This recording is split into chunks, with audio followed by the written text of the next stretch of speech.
Right, we'll get started. Well, good afternoon and welcome to Ignite, and welcome to our little session that Ed and I are running called Exam 7740, which is all about Windows Server 2016, installation, storage, and compute. My name is Chris Rhodes. I'm an MCT, a Microsoft trainer from the UK, as you can tell from my accent. I'm also a Windows MVP. My name is Ed Baker. I am also a trainer and MVP, and I also have a different persona called Server Guy at Microsoft.com. So if any of you have any server questions, this is me putting myself on the line. Any of you have any server questions, licensing, deployment, anything, bash an email off and I will either answer it or find the way. Microsoft pay me to do it, by the way. So it's meant for the UK, but I'd like to make the audience large. We've got a lot of IT pros in the room, is that right? A lot of IT pros? Let's prove to Microsoft the IT pros are still valuable and we're still a big audience. Yeah, can I just check before we do go any further? Those of you in the room who have any form of Microsoft certification at all, say yeah and stick your hand up. Oh, good. You're all certified. How many of you got certifications in a previous server? Cool. Wow, most people. I'll hand over to you for this bit, Chris, and we'll... Okay. Anybody done any 2016 certifications yet? Oh, a few. Okay. All right. So just a quick couple of intros here. What we'd like you to take away from this session is we'd like to help you prepare for your exam. We want you to sit it, preferably this week. Testing is right next door. You can take tests here, 50% off while you're here.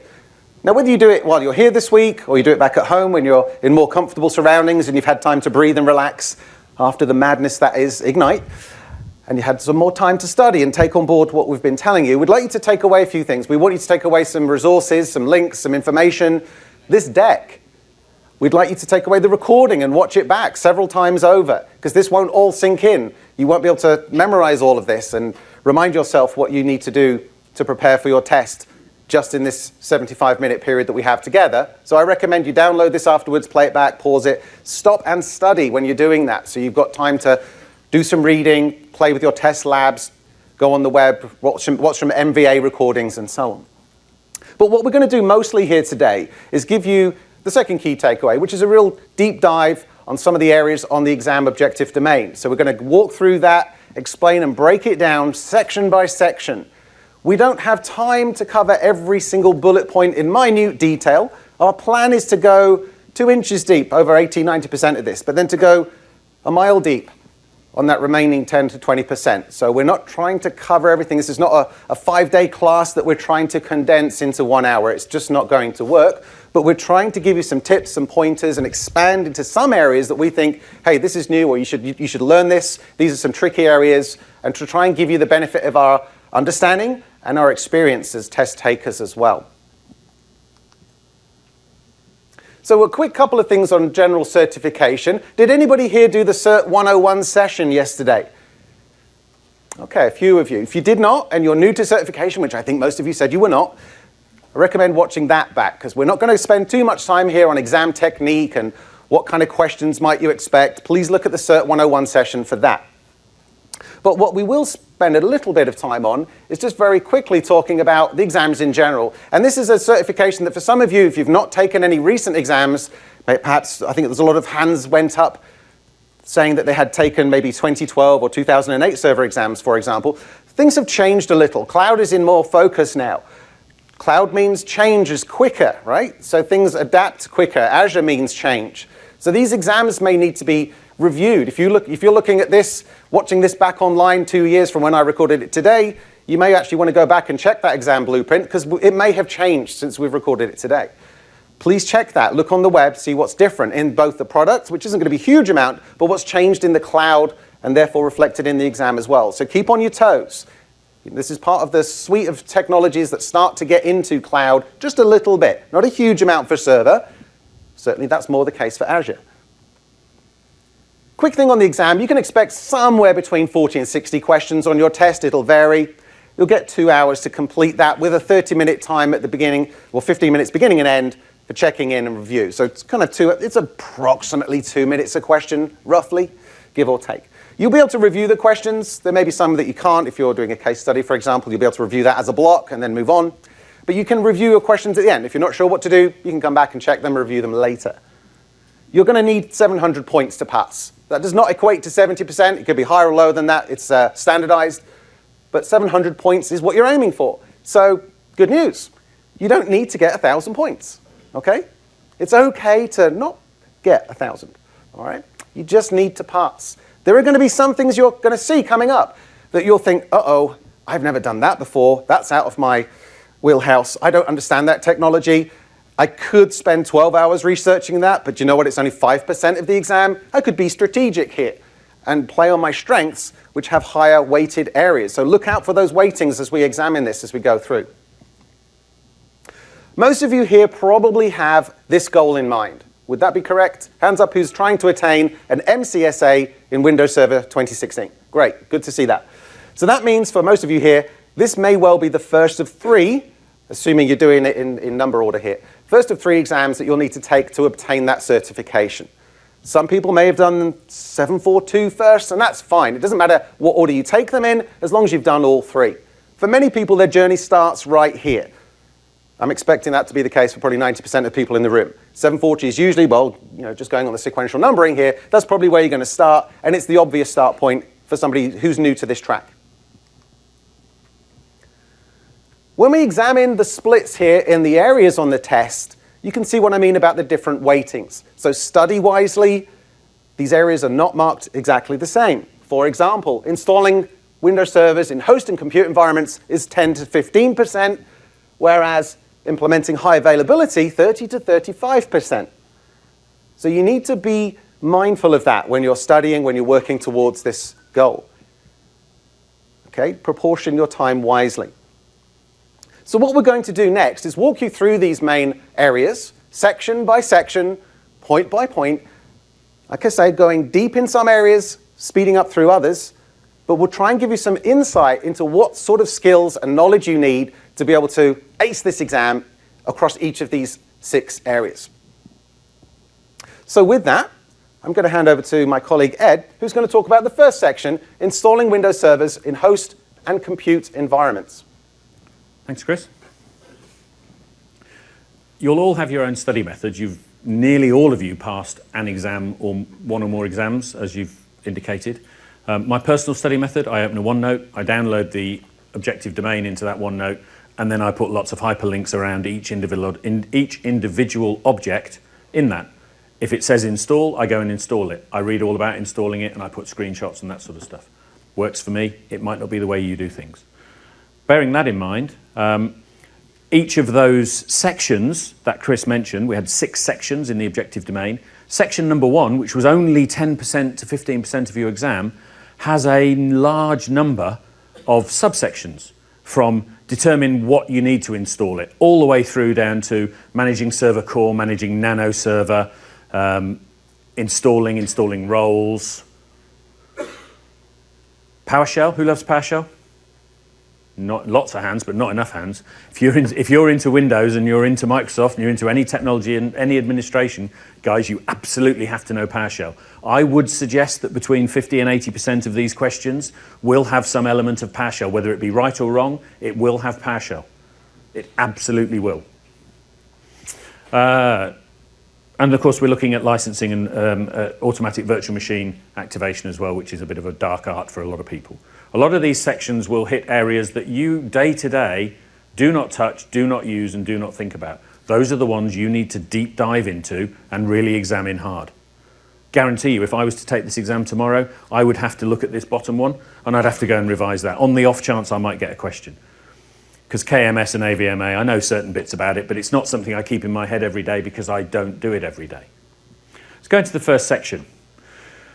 Windows Server, if you've used it all the way back to NT, Windows Server 2000, 2003, 2008, R2, 12, R2, we had a whole range of masses of editions and types, and each edition and type could have different sections to it, and have enterprise and standard and data center. We've brought it right back, right back. We now have Essentials. Essentials is the replacement effectively for Small Business Server. It copes with a small number of users, typically 25. It can be a domain server if you want it to be. We then have the Standard Edition and the Data Center Edition. In 2012, the only difference was the number of virtual machine elements you could run within that operating system. It's all changed. Windows Server Data Center can now do things that Windows Server Standard cannot. It can do software-defined networking, it can do software-defined storage, it can do shielded virtual machines. Be very, very clear in this exam which edition can do what. You will rarely see any workgroup storage servers and any storage server questions in these exams. They might be there, understand the limits of each one that it can do, but you won't need to deep dive into those excessively. It will focus on what can be done in standard and what can be done in data center. The hardware is pretty simple. It hasn't changed a great deal since the days of 2008, 2012. The core software will still run quite easily on standard stuff. However, in the RAM, you've got 512 megabytes. That's for a server installation. There are two types of server. There's server core and server with a desktop experience or desktop experience, isn't it? Yep. 2 gigabytes to run a desktop experience one. 512 megabytes to install a server one. And you need to read the question really, really carefully. You'll read the question and you'll find there's one word somewhere in that question that will divert you off and you go, oh, I got that answer. But no, the second word underneath it is the one it was looking at and it would try and put you in the right direction. So always read the questions really carefully. Think about the differences in those requirements. Big note there about VMs. If you're installing virtual machines, it will fail in 512 meg. You need to give it at least 800, and you also need to run the create page file command.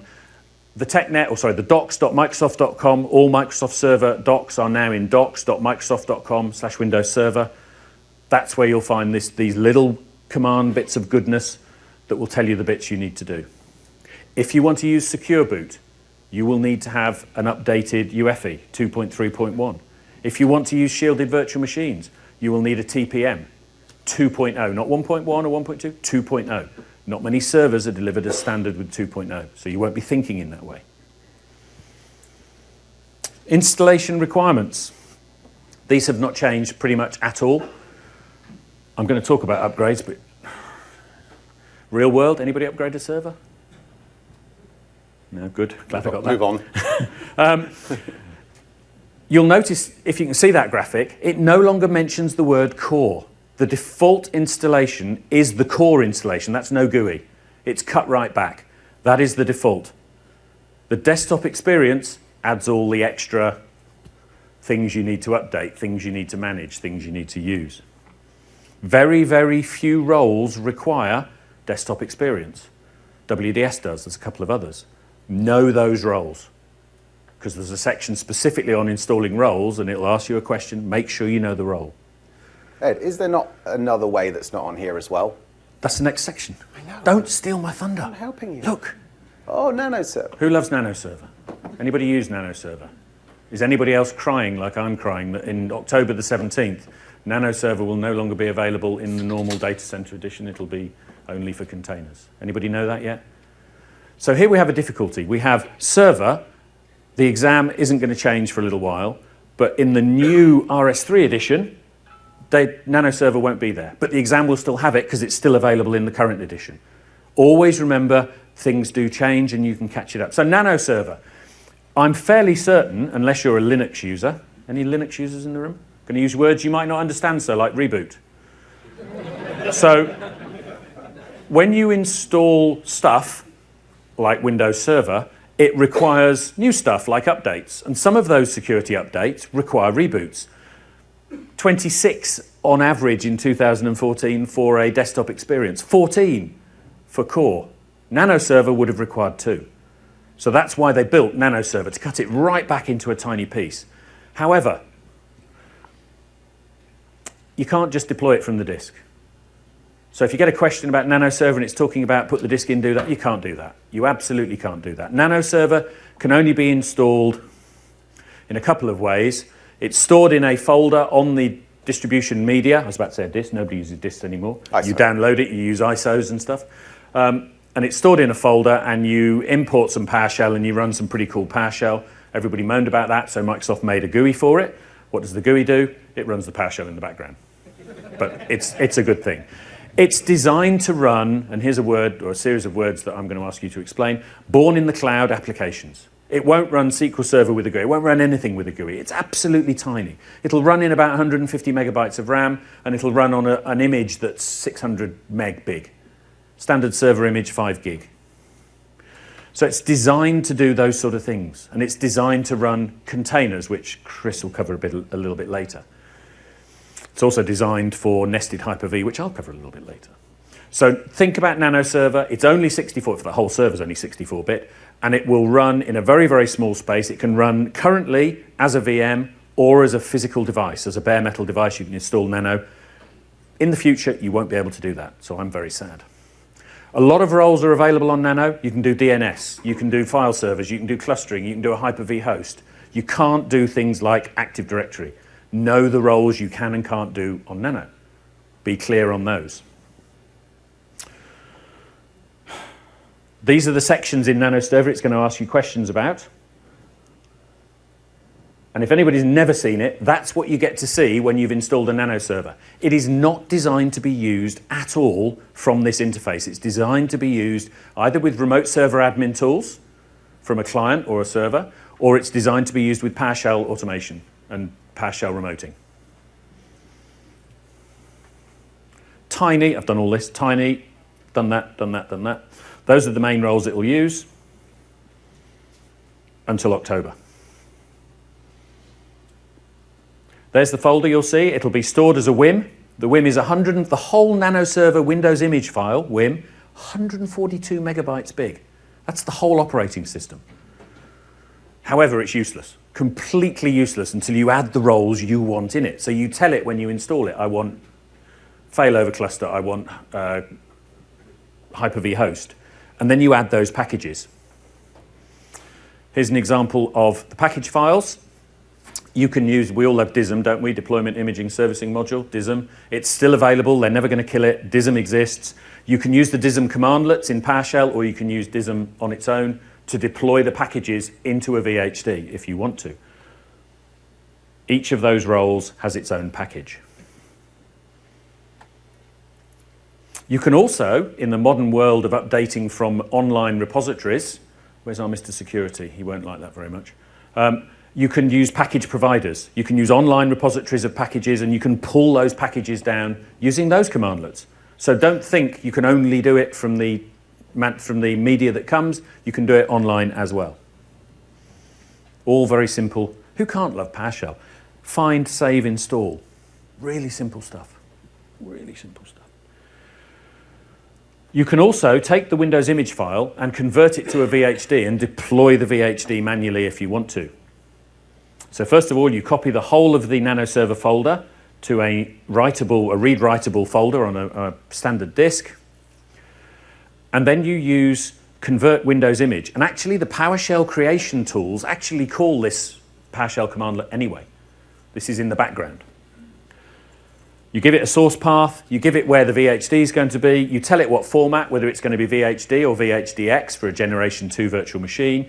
You tell it what edition of the operating system you want out of that WIM file, because the WIM file, remember, has multiple editions in if you have multiple editions.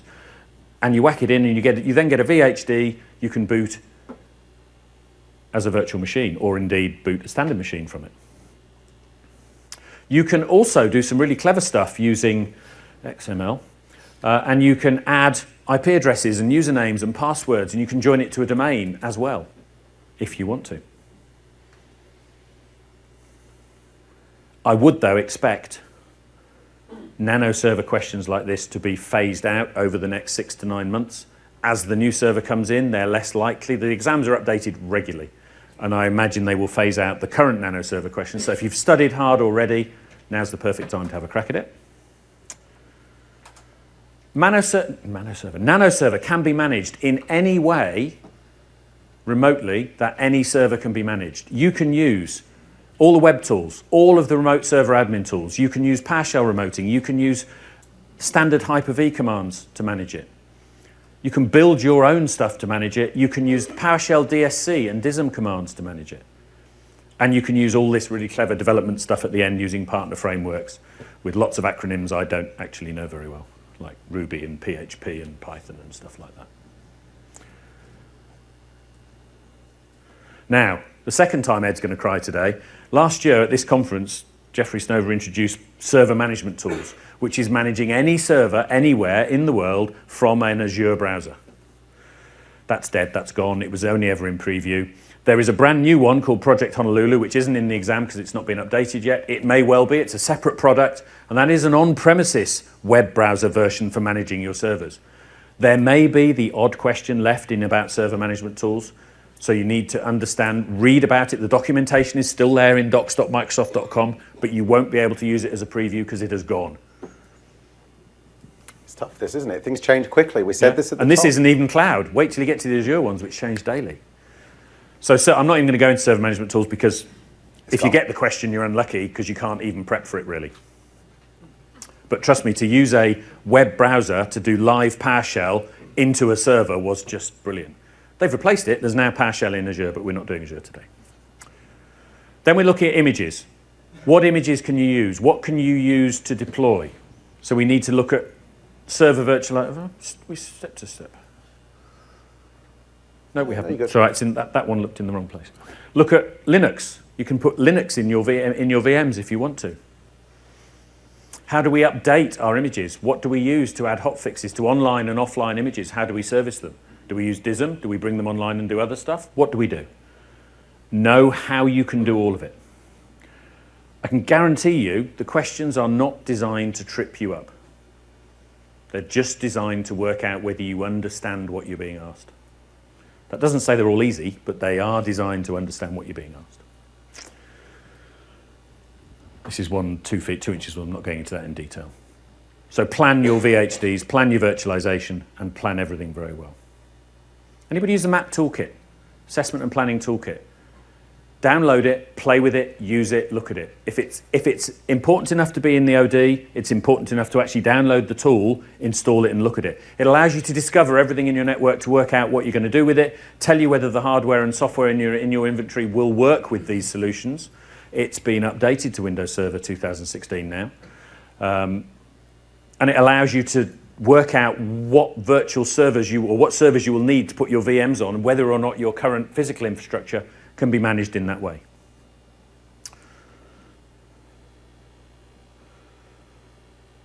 Linux. We love Linux. Not much more to say than that, really, is it? We love Linux. Not really. No, it's Linux. Linux Linux will run in VMs. I'll talk about a bit more deep when we go into Hyper-V. Yeah, it's just to call out the fact that you can have Linux VMs these days. Some will already have onboard support for Hyper-V, so you do nothing. Yep. Some you'll need to get extra integration services, depending on the Linux distro. Yep. That's that one. Now, chance for you to have a crack now. A practice question. You plan to install a server that runs NanoServer. You need to ensure that the server can run virtual machines. Which PowerShell command might you run? Are you going to run install NanoServer package and use the DCB package, the host package, the guest package, or the compute package? All together, if you will. A, B, C, D. B, I think they said. Did they say B? They said. It sounded like B.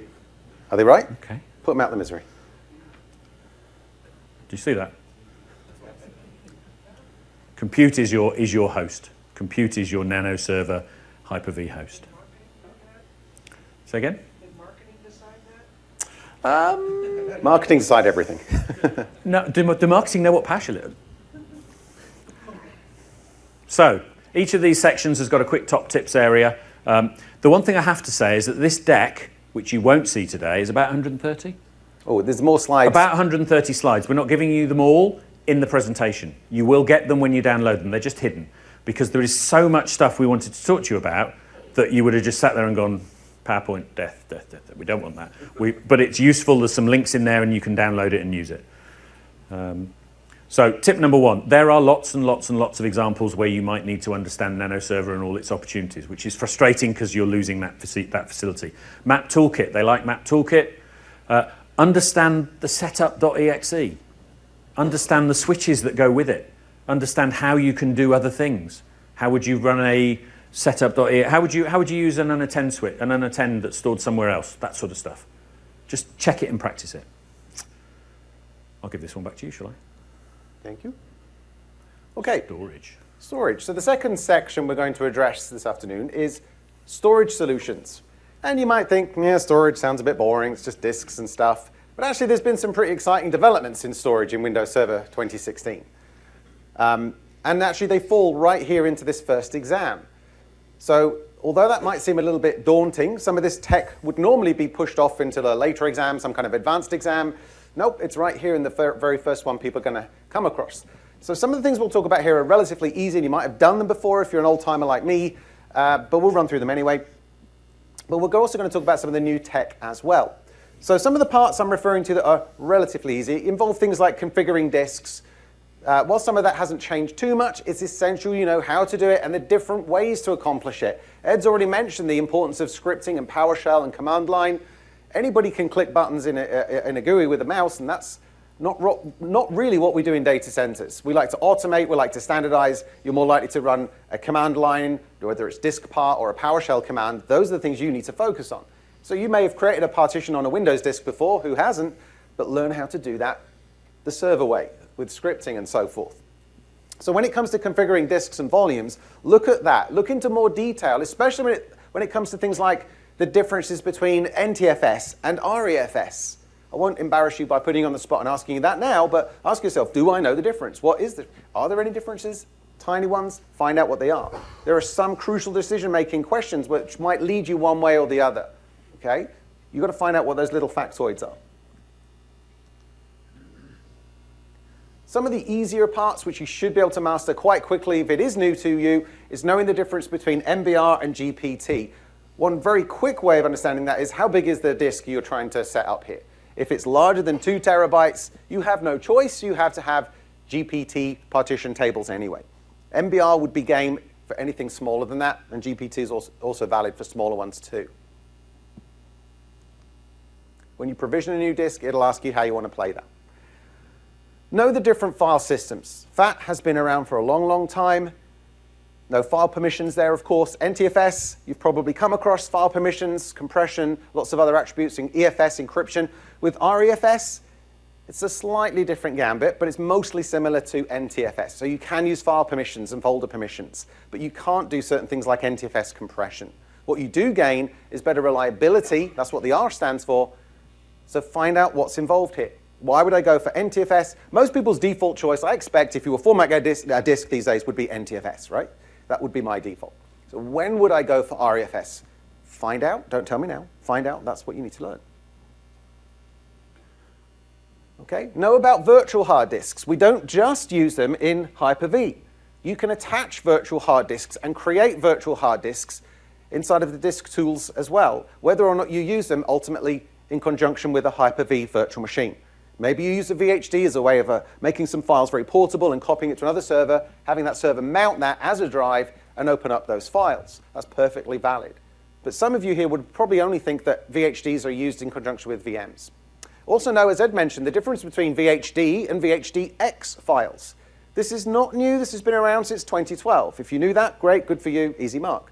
But if you don't, if you haven't come across VHDX and what's new about that, what's groovy about that, find out. I've summarized it here. So sizes larger than 2 terabytes, you can only do with a VHDX file at this time.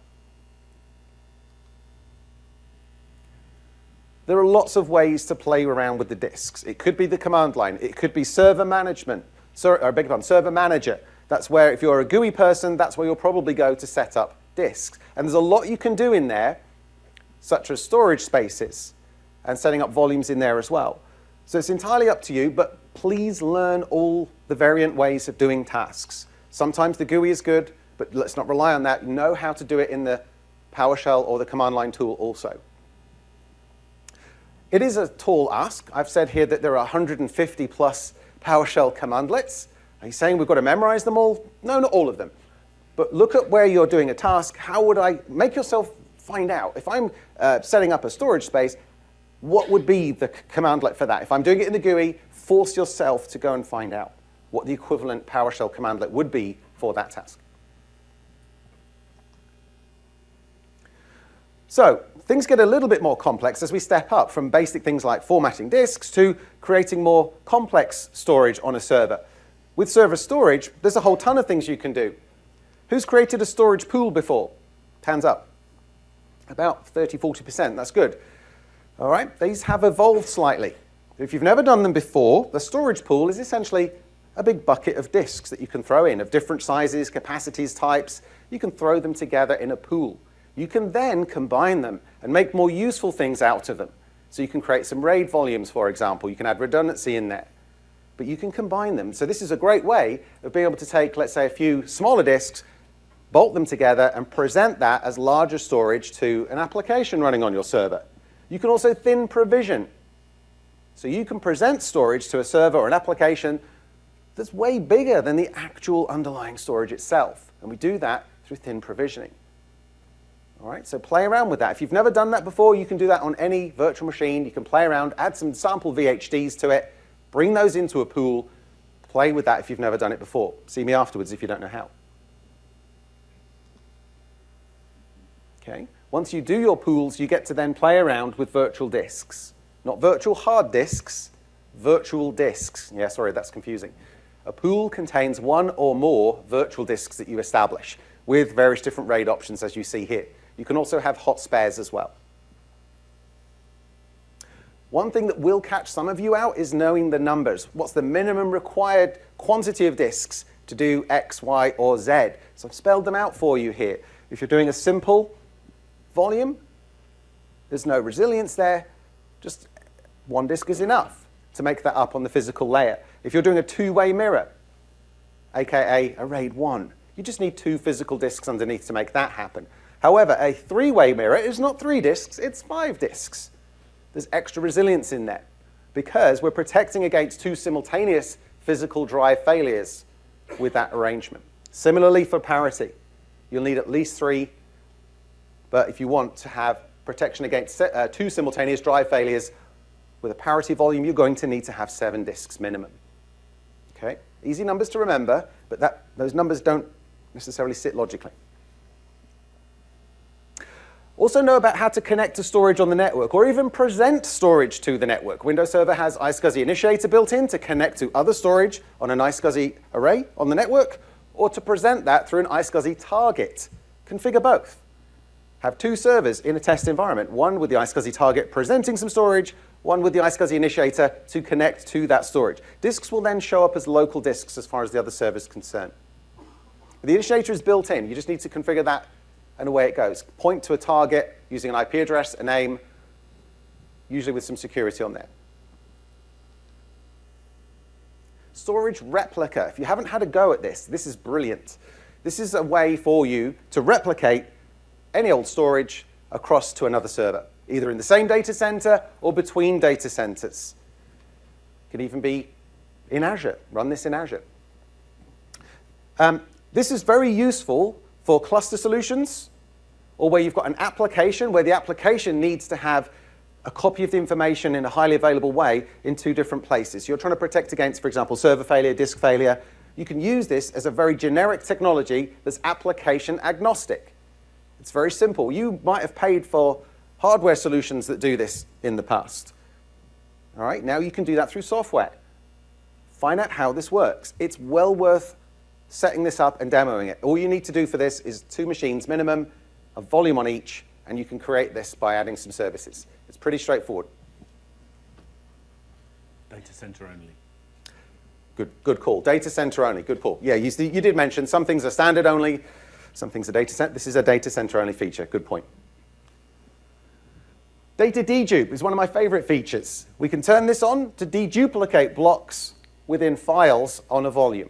So if you're storing, let's say, a whole ton of ISO files, virtual hard disks, or any files, could just be a regular file server volume, we can deduplicate those blocks and save space. Find out how to do it. What are the command lines? It's relatively easy to set up, but you must have played with it.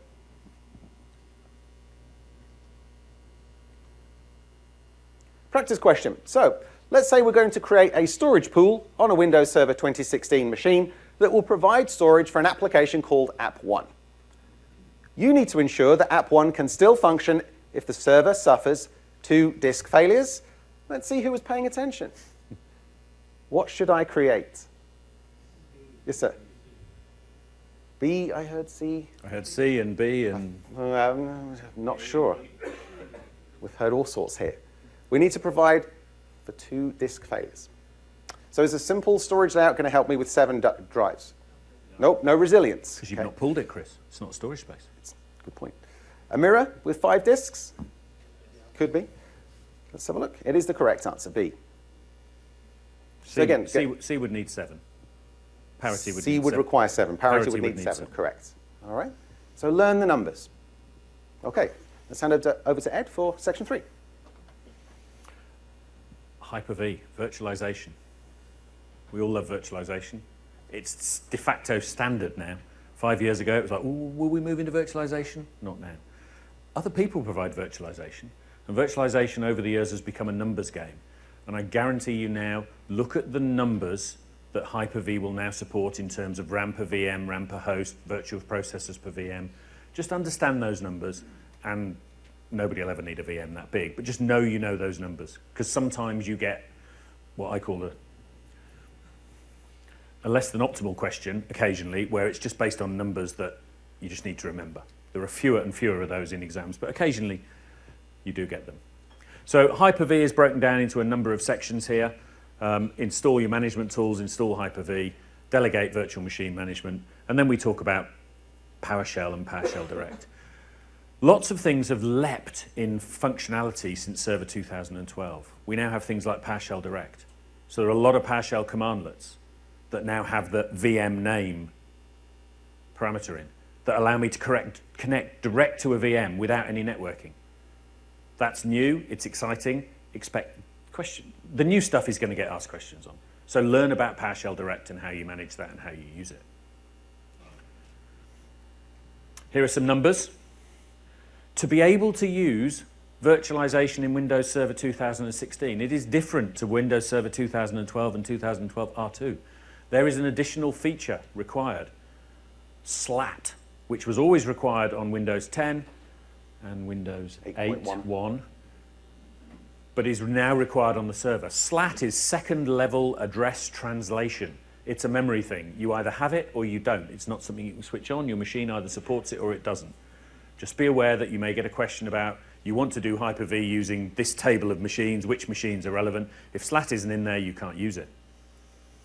You need, as you do and always have needed, the VT or AMD virtualization chipsets, and you need the DEP, data execution prevention, to stop the VMs executing code and pretending to be somebody else on your motherboard. That is a motherboard. All of those in black are motherboard switchable on and off requirements. You also need not just enough RAM to run the host.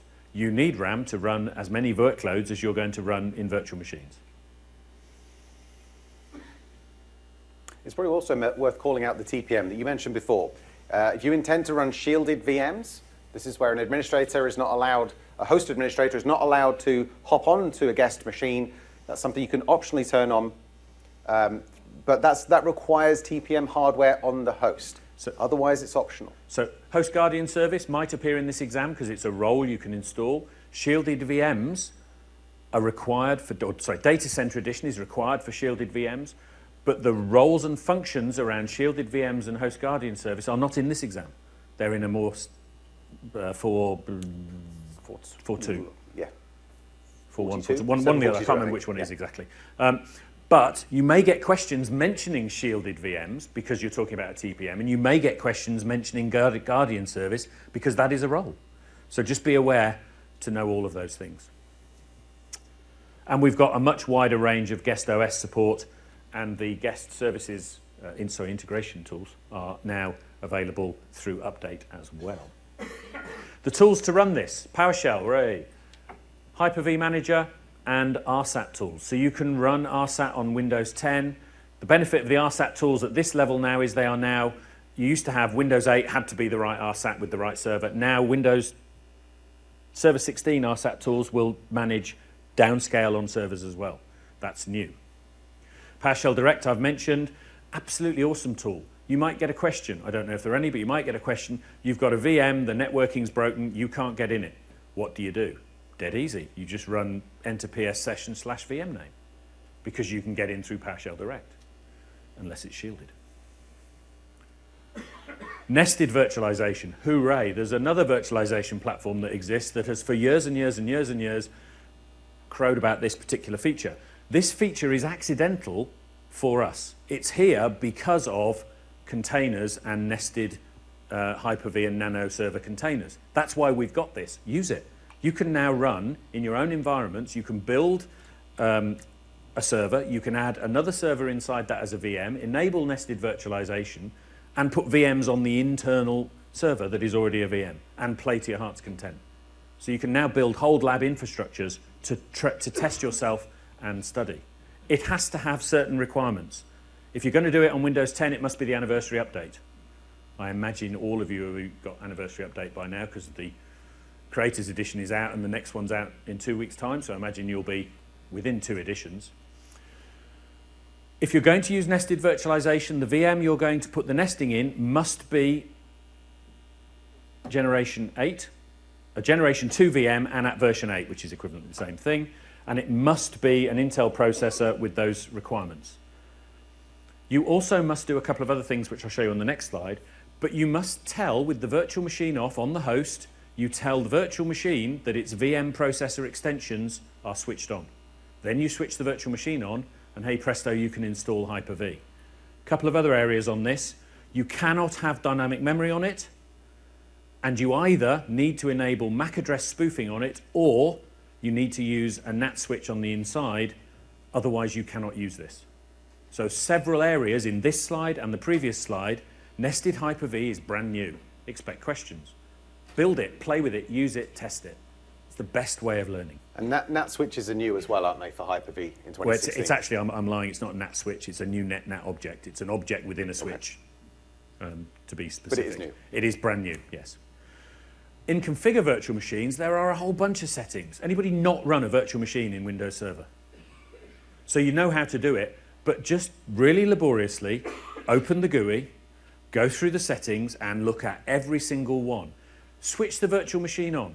Now see what you can change. Switch it off. Now see what you can change. Because some things you can only do at the beginning, some things you can do with it off, and some things you can do with it on. There is the facility to live add and remove memory in a virtual machine now, but not a nested one. So be careful you know what you're doing in virtualization in that way. Absolutely know the differences between a Generation 1 VM and a Generation 2 VM. For Generation 2, you must use a VHDX, required. So if the question has VHD, it cannot be a Generation 2 VM. NUMA spanning, understand that. That's in the settings as well. Look at dynamic memory, look at smart paging, look at all of the options to see what you can do when it's on and when it's off. Always explore. Whew, lots of things available in Generation 2. Secure boot. If you're going to use shielded VMs, you must be secure booting. You can now have TPMs, virtual TPMs in Generation 2. Obviously the machine you're doing it on must have a TPM, but you can use virtual TPMs. Generation 2 can only use a Windows Server 2012 and greater as the guest. And of course you can only use, you can't use IDE disks in Gen 2. And Gen 2 has secure boot, UEFI boot up, and you can add network cards. You can add a lot more to a Generation 2 while it's on. It's a hot add facility, Yes. isn't it? Hyper-V storage. This confuses a lot of people. They've just got through what Chris was talking about, building storage in a real physical machine. How do I manage my Hyper-V storage? How do I manage shared storage? What storage can be used to do what type of movement of my virtual machine without downtime? We're going to go into that in a little bit in the high availability area. Look at production checkpoints. Microsoft spent 10 years telling people, don't use snapshots as backups. Every single person used backup as a snapshot as a backup. Now you can use snapshot as a backup, except it's called a checkpoint, and it's called a production checkpoint. Know the differences. It doesn't store the memory. So when you do a production checkpoint and you go back to it, your machine is off because it hasn't stored the machine state. Look at questions about that. Fiber channel, I can say I've never seen anything like that, but the fiber channel adapter is still in there and it's still available for questioning. Look at storage quality of service. That's a pretty good feature, and it's been developed greatly in Server 2016 as well in the software-defined storage. Look at your QoS. and differencing disks.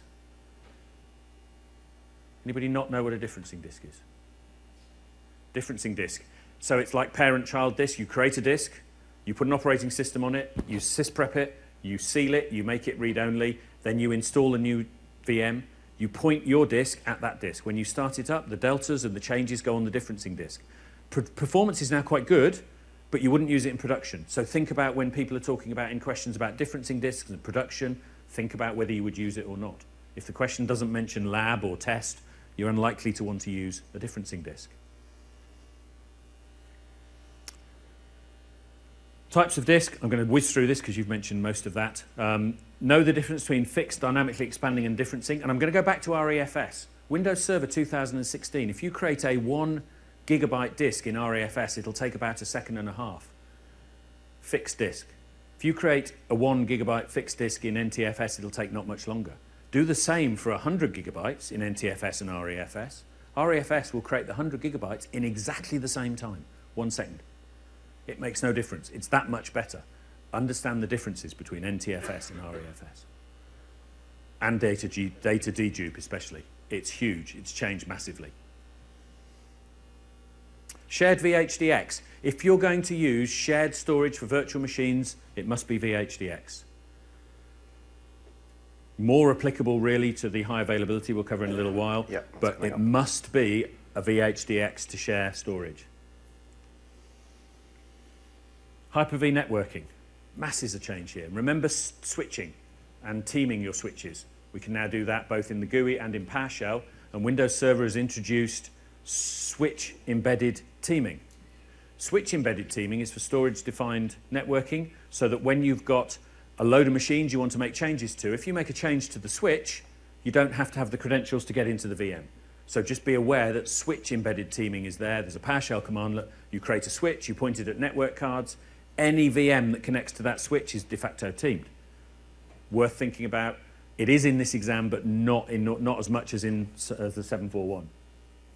Teaming is important to understand. How you team, methods of teaming, whether you're doing active, passive, what type of switch dependent, switch independent. There is lots and lots you can configure in teaming when it's really just click and point.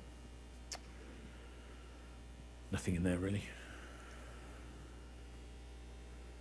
And that's going to be a very short one. I'm going to move on for that. PXE, only in Gen 1. So if you need to do a Pixie boot, it needs to be Gen 1. Legacy network adapter is only available in Gen 1. Native support is in Gen 2. So you can't boot to a legacy network adapter in a VM Gen 2.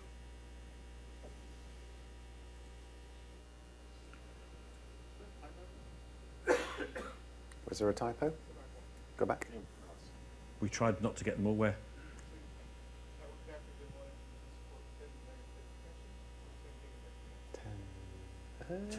That's absolutely 10 gigabits. My apologies. There is a typo in that section. Thank you. Network adapter should read 10 gigabits Every per network second. adapter in Hyper-V is a 10 gig connection.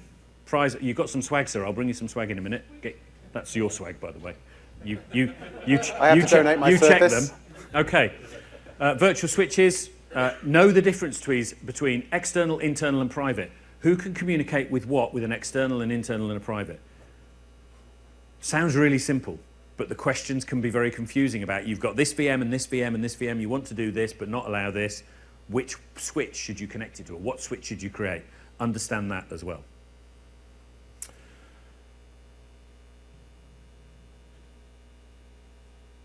I'm going to switch off that quickly. NIC teaming, I've done that. Really simple, new VM switch.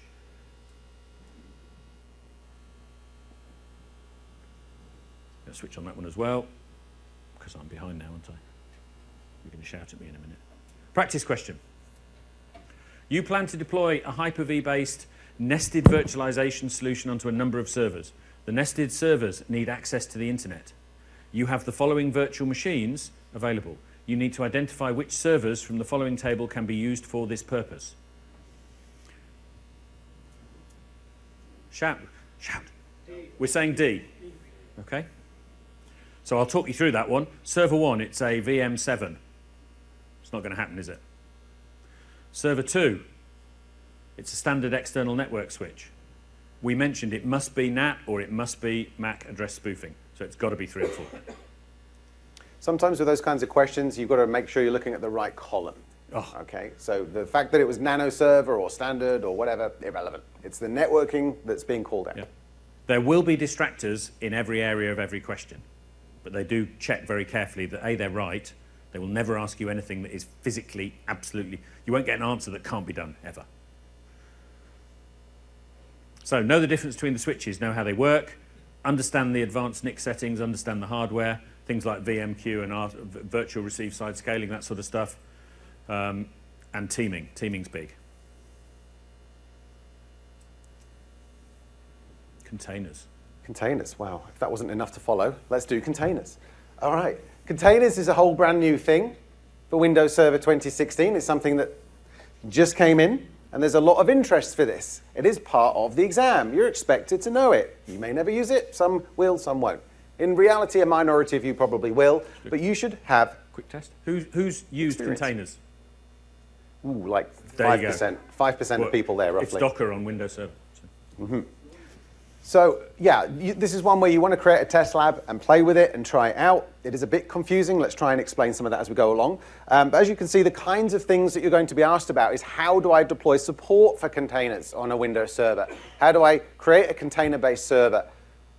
You're not necessarily going to need to go into the app level. This is more about the infrastructure, the server level stuff, not about the applications sitting inside of those containers. You need to know what kind of things might be in there, but not how to really build those apps. So you're going to look at things like, what's the right platform to choose? Should I be doing Nano? Should I be doing Windows Server containers? Should I be doing Docker? What should I be doing? So we'll try and unpack some of that as we go through here. So first of all, what is a container? This kind of diagram you've probably seen quite a lot before because it represents just a regular old-fashioned server. Hardware at the bottom, operating system in the middle, and an application tier at the top. I've been around in IT for over 20 years. That looks very familiar to me. What's happened in recent times, as Ed mentioned before, is everybody's gone and used server virtualization, Hyper-V, of course. So nowadays, that's probably what you've got running in your data center. A whole ton of virtual machines running on Hyper-V hosts. That's what this picture represents. That's kind of a way of doing server virtualization, but you can see here that each of those computers has its own operating system, it has its own kernel. What we've moved over to now with containers is being able to essentially share the operating system, but to virtualize more, if you will, at the app level. This gives you a greater density. You can have many more containers running in the same space as you would otherwise have virtual machines. So this is all about data center density. It's all about giving you multiple instances of the application for high availability and for load balancing. And it's also a very small object. A container is a relatively small thing. It's quick to deploy, and it's extremely fast to boot up. So when you need more demand for more capacity, you can boot them up sub-second. You don't have to wait the length of time it is to boot a VM traditionally instead. So there's a lot of attraction to this. We're not trying to teach you everything to do with containers, but that's the basics of a container deployment. Now, what's kind of interesting here is that there's two flavors of this in Windows Server. There's what's called a Windows Server container, where you have one shared kernel that all the containers use. Or you can go for a more isolated model where we use Hyper-V. We bring in Hyper-V, we add container technology to that, so each of your containers now is running on its own dedicated kernel, courtesy of Hyper-V extensions. This gives you greater isolation. Each of the containers on the bottom right are completely isolated. If one crashed, it would not affect the others, whereas that could be the case for a Windows Server container. Okay, so you've got to look here at which is the most efficient in terms of isolation or which is the most efficient in terms of performance. You have those two choices. So this is all new. If you can, play with them, install this. It's a role that you can add onto a Windows Server. I would highly recommend you do play with that. The host that you run these containers on could be a full server with a GUI, it could be a server core, or it could be, as Ed mentioned before, a nano server. That nano server is that very small overhead compute box. If you add nano server and containers together, you get a high level of efficiency, a very high level of data center density. So that is extremely attractive to hosters and to people rolling out massive applications.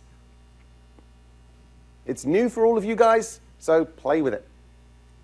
Understand how you install support, especially when we come back to things like Nano. Up top here, that's the procedure if you were adding support to a Nano build. And at the bottom, you've got adding support through a regular Windows server, adding the container support. You do need networking. These container apps will need to talk to the internet or to your network. Networking support is required as well. Fairly similar conceptually to what Ed was talking about in the previous topic. Docker is not part of Windows. Who's heard of Docker? Hands up. Everybody's heard of Docker. Okay, we can install Docker support on the Windows Server box. Docker is what most people, it's not the only container solution on the market, but it's the most well-known one. You can install Docker support onto your Windows Server so that we're running the Docker services underneath to run Docker applications. If you're talking to app developers, inevitably you'll have a conversation that involves the word Docker somewhere in there because they'll want to support that. So you can add that on. It does not come with Windows. You'll need to add the container support as we've just said, but then you'll need to add Docker as a download as well. Once you've got that, you can add Docker-based images to your server.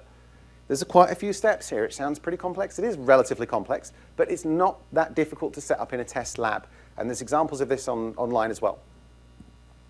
So my advice would be download Docker, have a play, install the container support, install the Docker support.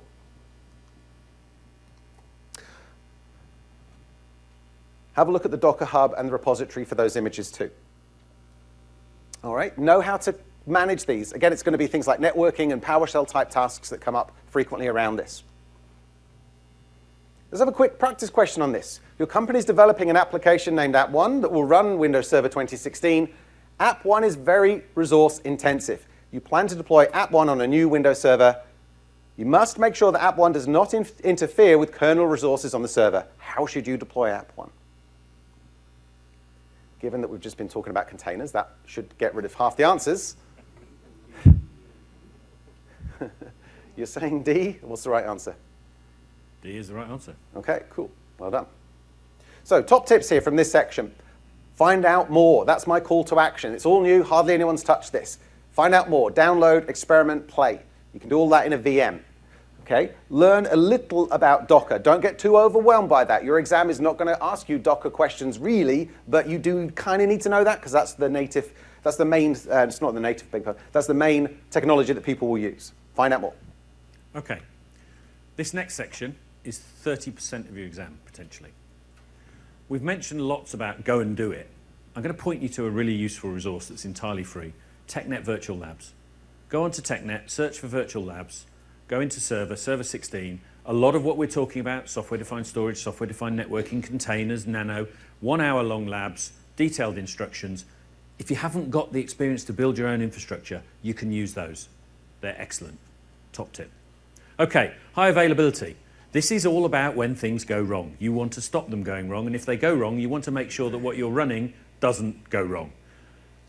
So it's Hyper-V Replica. This has been around since Server 2012, and indeed a lot of the Azure replica services or replication services have been built on this. It allows you to create a server that's a replica, and the Hyper-V virtual machine is replicated on the remote server, and every change is updated regularly.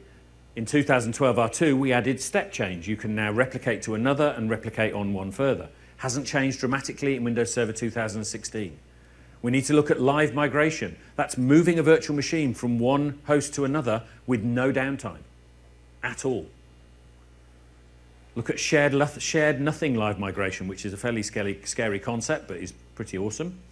Look at configuring authentication for these migrations. There are two types you can use, CRED SSP or using constrained delegation in Kerberos.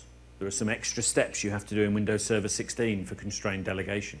That won't be in the exam, but if you're going to do it in real life, get on, look at the blog and see what the extra step in the server blog is about that. And then storage migration we're going to cover. Yeah, the container one went on so long. So, we're looking at things like high availability. That just means it's not going to fail. Continuous availability is a little bit higher. Business continuity, disaster recovery. Understand all these terms and what they mean in the question. High availability is not something you can just go, oh, switch that on. We're going to be looking at failover clustering. That's a number of physical nodes. We're going to be looking at replica and movement of those virtual machines for disaster recovery. Storage space is direct.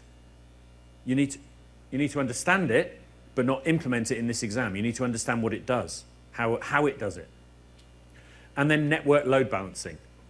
If you've got lots and lots and lots of instances you're using, you don't want one instance to do all the work. You want to manage the load across those instances. All of those environments, all of those areas are in other exams, but you need to understand the technologies and understand how you would install them, not necessarily configure them in detail. There are 3 different options in Hyper-V. You can do host clustering. That's actually turn the physical hosts into a cluster. You can do guest clustering, which means the VMs are part of a cluster. And then you can have network load balancing. A network load balancer, when you install it, is called a cluster. It's not a failover cluster, but it's part of high availability. I've mentioned what live migration is. Understand the differences between those, because you might get a question about high availability, and all 3 of those options are in there, and you need to know which one applies in that question. Failover clustering, this is black art to a lot of people. People who do this all day, every day, think it's really easy and very, just off the wall, but it's not. It's very, very difficult if you don't do it regularly. There's been lots and lots of changes in Windows Server 2016. In 12, we gave you cluster-aware updating, which means you didn't have to do lots of work to update your cluster. In 16, you now have rolling upgrades, so you no longer have to build a new cluster, move everything on it, destroy the old one. You can now add a 16 node to a 12 cluster, a 12R2 cluster, move some VMs across, add another one, run what sort of command? PowerShell, thank you. Run a PowerShell command, simple command, which is something like upgrade or update cluster functional level, bang, and it becomes a 16 cluster. Know that, that's new. Understand cluster shared volumes. That's a piece of shared disk, normally using the resilient file system, that will share disks across a storage pool so that each VM or each host can see that as its own storage. Understand those in detail. Masses of areas in this. I've explained nearly all of that. I'm going to flick through this slide because you won't read it now, and I'm not going to read it now, but it's got a lot of detail about the terminology used in clustering, what a node is, what a service is, what quorum means. There's a new type of quorum available. You can use cloud file storage, cloud file share up in Azure if you want to. And this is the new stuff, software-defined data center. Understand how this works, why you would use it, when you would use it, because there are several types. We've got storage spaces direct, or we've got the traditional stuff, which is traditional SAN, with all of these features. We've got software-defined storage with all of those features, which would take about 4 hours to describe all of those.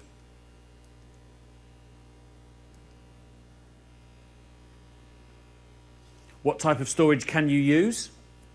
All of those. Understand the differences, understand how you would use them. The physical steps. Quite a lot of questions are build list questions. You want to do A, B, C. What order do you do these steps? Here's 8 steps. Which order do you do the 5? You're not going to use them all, you want 5 of them. Some of them are very similar. Understand which bits you have to do. Verifying a configuration is very, very important. If you don't verify it, it won't be supported. You can create a cluster by default and it will steal all the storage from the nodes because there's a little checkbox at the bottom when you create it saying no storage. If you haven't checked that or unchecked it, it will steal all the storage and you won't be able to create separate storage disks from it. Niche little things like that. Manage it through Failover Cluster Manager. You can't do everything in the GUI. Some things you can only do in PowerShell. Storage Replica. We've done this. Storage Replica is immense. It's only available in Data Center. Up to a 50-kilometer synchronous fiber replication of data, just like that. You need 2 data centers, one at each end, so it's not a cheap solution. And here's the new architecture. This is the big new software-defined storage. We have 2 options, a converged or disaggregated. That means you have a compute cluster with your virtual machines on, and you have a storage cluster with storage spaces direct running a scale-out file server. That means that you can contract or expand each of those separately. It's a lot more licensing. So if a question said at minimum cost, you wouldn't use this because you've got that many data center licenses. And then we have storage spaces direct with hyperconverged. Hyperconverged means you have one cluster, one set of hosts, the storage network and the compute network is all built in together. You can expand it, scale it up and down together. You won't be asked detailed questions on how you build and what you do. You just need to understand it, what it is, when you would use each type.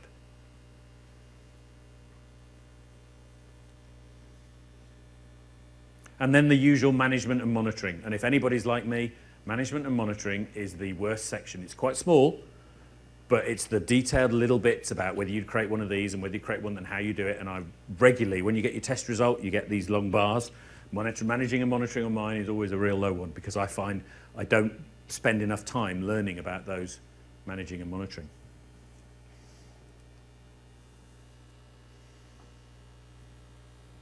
Lots of new changes in failover clustering. We have a notion now of node quarantine. If a node fails 3 times in a set time, first time it will be paused. The second time it will be paused. The third time it will be drained and quarantined, which means that you will never have this node up, node down, node up, node down, virtual machines flying all over the place. It will quarantine that node until you have to go in and say, right, what was the error? I'm going to fix it, and then you can just rejoin it to the cluster. That used to be a manual process. Then we move into migrations. Understand what a live migration is, what the requirements are to be able to do it, what the difference is with live and quick and storage. Understand that import and export isn't highly available. It's just importing and exporting live and dead machines. You don't have to do that with it switched off.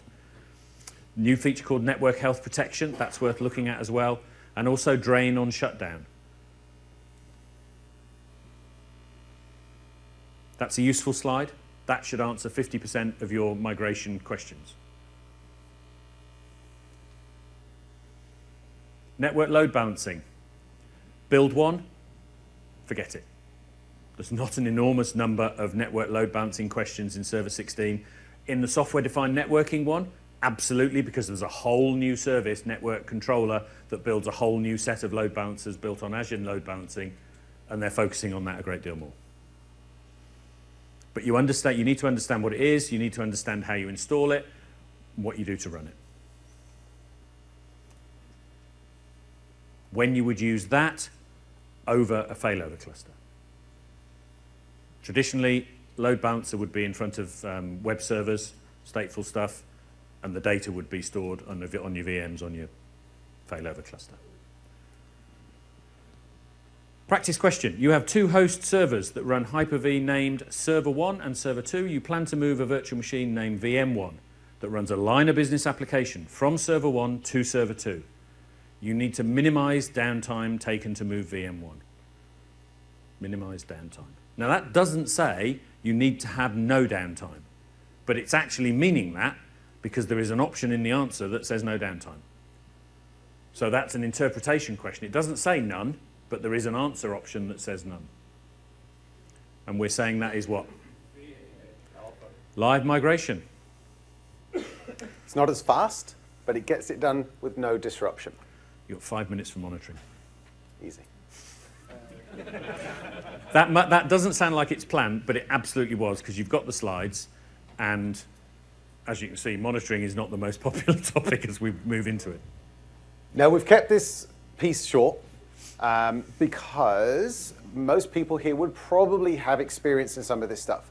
This section here, honestly, if you've done this kind of stuff before in 2008 and 2012, there's not a lot of new stuff here, but that's not to say you mustn't get it all right. So for those that aren't super aware of things like WSUS and performance monitoring, let's walk through some of those. All right, make sure you're familiar with WSUS, Windows Server Update Services, what it is, how it works, how to configure it, upstream servers, downstream servers, how to get clients to connect to it, and the group policy settings that go with that as well. Many people have done that in production, so it's well documented. Learn how to use the WSUS admin console or possibly PowerShell to manage that. PowerShell commands, again, will come up. Okay. Know how to create groups in WSUS to deploy your patches. Defender updates are new for this as well, so you can put those in for antivirus updates too. Windows Server backup, okay, it's not the most popular one on the market, but it's there, it's tested on. Learn it, use it, at least in a test sense, so you can see how it works. It's actually quite good. We won't get into Azure Backup, that's a whole different thing, but know what you can and can't back up with it. Key scenarios, regular servers, Hyper-V hosts, Hyper-V guests, all good.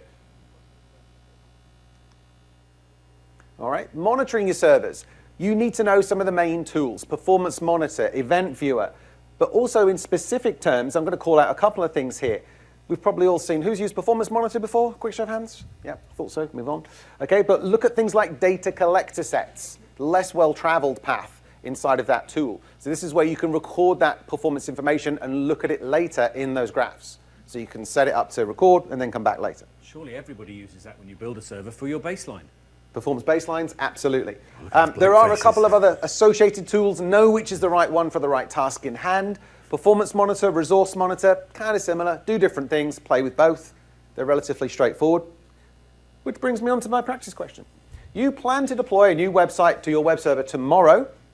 You plan to monitor the amount of requests to the website during the first hour of it going into production. You need to ensure that you can discuss the results in a meeting at the end of the day. How should you collect the information for the meeting? D, Performance Monitor, to create a user-defined data collector set. Now, you could have said C, possibly System Data Collector Set. We want to specify specific things here. We want to look for IIS, it's a website, so we want to look for IIS counters. So we don't just want a general server performance thing, we want IIS-specific counters. So that's why we've said user-defined in this case. That wouldn't come in the system data. Precisely. Yeah. That's what I said. All right, top tips. Understand things like patching, WSUS. It's very important. Know how to set it up in an enterprise as well as a single site environment. Know about the backups, host-based versus guest-based, particularly when it comes to Hyper-V. Know what you can back up, and just get used to those tools. Performance Monitor, Resource Monitor. They're bread and butter tools that you should have seen before, probably, if you've worked in IT for any length of time. But all the same, go through, make sure you're familiar with them all. OK, so thank you very much for your time. Please watch this back. As I said at the start, you'll probably want to watch this back several times and pause it so you can go off and do your research. We thank you very much for your time. Download it, because there's a lot more slides than you saw. A lot more slides. Yeah, we're here for a while. Yes, sir. Can you go to the Mike? We can't hear you unless it's. Well, let's take those in a second. Let's wrap up here. We do want your feedback. Please do rate the experience in the app, the MyIgnite app, to give us your feedback on that. We're going to be around if you have any questions afterwards, so please hang around. MCT ambassadors are around all week, so if you have any questions about this exam or certification tracks, please see the folks right outside the room at the front desk there. Thank you very much.